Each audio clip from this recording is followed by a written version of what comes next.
मैं शेख मोहम्मद शुएब एडवोकेट की एहलिया बात कर रही हूँ।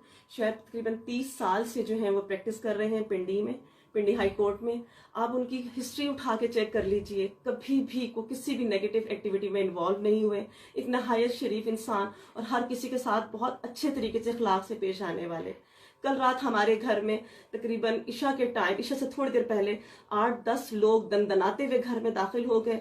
ना उन्होंने हमारे पर्दे का ख्याल किया, ना उन्होंने हमारी खवातीन, पूरे घर को उन्होंने हमारे खोल के रख दिया, दरवाजे खोल दिए। उन लोगों में सिर्फ 3 शायद जो थे यूनिफॉर्म में थे, बाकी सारे सिविलियन ड्रेसेस में थे। हमारे कमरों में घुस आए और मेरे उस वक्त हस्बैंड जो थे वॉशरूम में वजू वगैरह कर रहे थे। उन्होंने उनको वहां से घसीटते हुए बाहर निकाला और मैं उनके आगे चीखती चिल्लाती रिक्वेस्ट करती रहेगी कि भाई इनको इस तरह से मत करो, इनका सर्जरी हुई हुई, इनकी ओपन हार्ट सर्जरी हुई हुई है, इनको इस तरह से मत लेके जाओ। लेकिन उन्होंने मेरी एक नहीं सुनी, उनको घसीटते हुए नंगे पैर वो बाहर निकाल के लेके चले गए। खुदा खौफ करो, ये कौन सा कानून है? किसी घरों में इस तरह से दाखिल हुआ जाता है?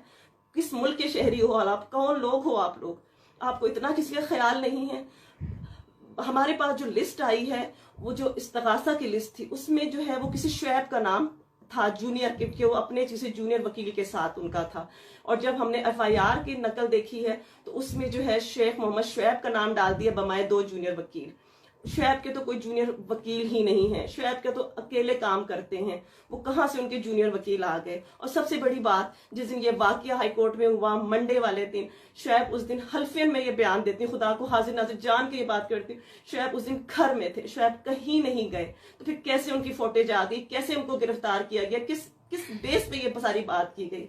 खुदा हम पर रहम करें, इंसाफ दिलाएं मेरे मियाँ को। ये किस तरह के आप लोगों ने काम किए हैं? हमारे साथ इस तरह नाइंसाफी ना करें। आपकी बड़ी मेहरबानी, हम पर रहम करें।